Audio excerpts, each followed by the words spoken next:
प्रिय विद्यार्थियों, हिंदी क्लास में आपका स्वागत है। आज हम आपकी पाठ्य पुस्तक सारांश का 7वां पाठ पढ़ेंगे, तारों की दुनिया में। आज हम इस पाठ के मौखिक प्रश्न और लिखित प्रश्नों का अभ्यास करेंगे। सबसे पहले हम पढ़ेंगे आगत शब्द और ये जानेंगे कि आगत शब्द होते क्या हैं, आगत शब्द कहते किसे हैं। वे शब्द जो विदेशी भाषाओं से हिंदी में आए हुए हैं और हिंदी में प्रयुक्त होने लगे हैं, उन्हें आगत शब्द कहते हैं। यहाँ पर पैरलैक्स अंग्रेजी शब्द है, बल्ब यहाँ पर अंग्रेजी शब्द है, शटर यहाँ पर अंग्रेजी शब्द है, नज़र यहाँ पर उर्दू फारसी शब्द है, फुट यहाँ पर अंग्रेजी शब्द है, फोटो यहाँ पर अंग्रेजी शब्द है। तो ये सभी शब्द हैं, ये विदेशी भाषाओं के शब्द हैं, इसलिए ये आगत शब्द हुए। इसी तरीके से यहाँ पर वर्तनी वैभिन्य दे रखा है। वर्तनी वैभिन्य का अर्थ होता है कि हमें शब्दों में अंतर बताना है, हमें शब्दों में अंतर बताना है। तो यहाँ पर मानक वर्तनी और प्रचलित वर्तनी शब्द दे रखे हैं। यहाँ पर अंतरिक्ष इस तरीके से लिखा जाता है, प्रचलित वर्तनी में अंतरिक्ष इस तरीके से लिखा जाता है और मानक वर्तनी में अंतरिक्ष इस तरीके से लिखा जाता है। तो हमें इन दोनों में अंतर बताना है कि इन दोनों में अंतर क्या है, वो ही वर्तनी वैभिन्य है। तो हमें यहाँ पर अंतर बताना है। यहाँ पर अ के बाद यहाँ पर आधा ने पंचम वर्ण आया हुआ है और यहाँ पर अ के ऊपर अंकी बिंदी यानी कि अनुस्वार लगा हुआ है। तो इस शब्द में तो पंचम वर्ण का प्रयोग किया गया है और यहाँ पर इस शब्द में अनुस्वार या अंकी बिंदी का प्रयोग किया गया है। हिंदी साहित्य अकादमी नई दिल्ली द्वारा जो संशोधन किया गया है, उसके अनुसार पंचम वर्णों के स्थान पर अनुस्वार या अंकी बिंदी का प्रयोग किया जाए। तो यहाँ पर ये पंचम वर्ण है, इसके स्थान पर यहाँ पर अनुस्वार या अंकी बिंदी का प्रयोग किया गया है। इसी तरीके से यहाँ पर चकाचौंध इस तरीके से लिखा गया है, मानक वर्तनी में चकाचौंध इस तरीके से लिखा गया है और प्रचलित वर्तनी में चकाचौंध इस तरीके से लिखा गया है। इस शब्द में पंचम वर्ण का प्रयोग किया गया है और मानक वर्तनी में पंचम वर्ण के स्थान पर यहाँ अनुस्वार का प्रयोग किया गया है। इसी तरीके से हिंदी साहित्य अकादमी नई दिल्ली द्वारा जो संशोधन किया गया है, उसके अनुसार संयुक्त वर्ण या भ्रमित करने वाले वर्णों को अलग करके लिखा जाए। तो यहाँ पर ये संयुक्त वर्ण है, इस संयुक्त वर्ण को यहाँ पर अलग करके लिखा गया है। द यहाँ पर आधा है और वह यहाँ पर पूरा है। तो ये संयुक्त वर्ण है या भ्रमित करने वाले वर्ण हैं, इसलिए द्वारा ये शब्द लिखा हुआ है, इसे इस तरीके से अलग करके लिखा गया है। इसी तरीके से यहाँ पर प्रचलित वर्तनी में विद्वानों इस तरीके से लिखा गया है और मानक वर्तनी में विद्वानों इस तरीके से लिखा गया है। यहाँ पर ये द और वह ये संयुक्त वर्ण है, यहाँ पर इन संयुक्त वर्णों को अलग करके लिखा गया है। इस तरीके से ये तो हुए वर्तनी वैभिन्य, शब्दों में अंतर। अब हम पढ़ते हैं मौखिक प्रश्न। पहला मौखिक प्रश्न है, यह पाठ किस विज्ञान से संबंधित है? यह पाठ किस विज्ञान से संबंधित है? यह पाठ किस विज्ञान से संबंधित है? तो आप इसका उत्तर देंगे, यह पाठ खगोल विज्ञान से संबंधित है। यह पाठ खगोल विज्ञान से संबंधित है। यह पाठ खगोल विज्ञान से संबंधित है। दूसरा प्रश्न है, क्या तारे आकाश पटल पर कहीं से आते हैं? क्या तारे आकाश पटल पर कहीं से आते हैं?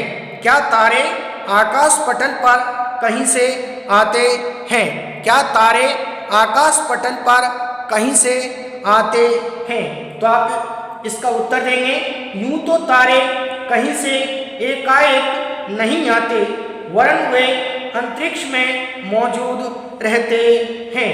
यूं तो तारे कहीं से एकाएक नहीं आते, वरन वे अंतरिक्ष में मौजूद रहते हैं। यूं तो तारे कहीं से एकाएक नहीं आते, वरन वे अंतरिक्ष में मौजूद रहते हैं।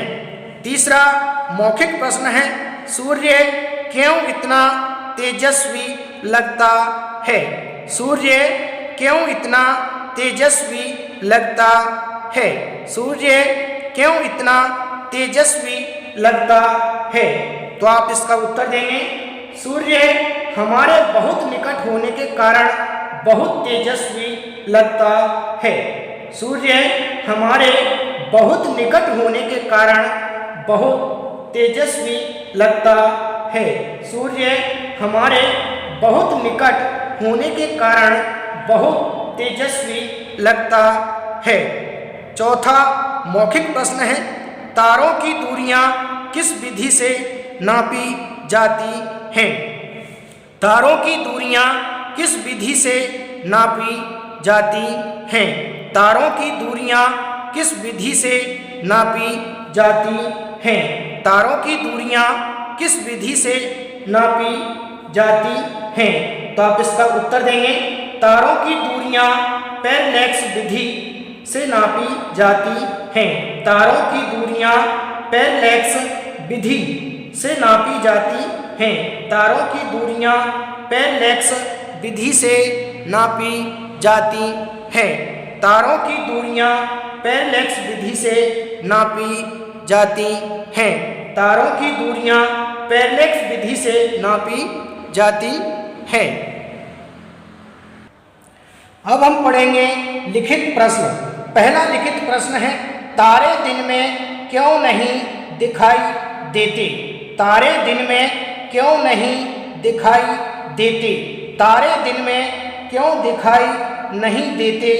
तारे दिन में क्यों दिखाई नहीं देते? तारे दिन में क्यों दिखाई नहीं देते? तारे दिन में क्यों नहीं दिखाई देते?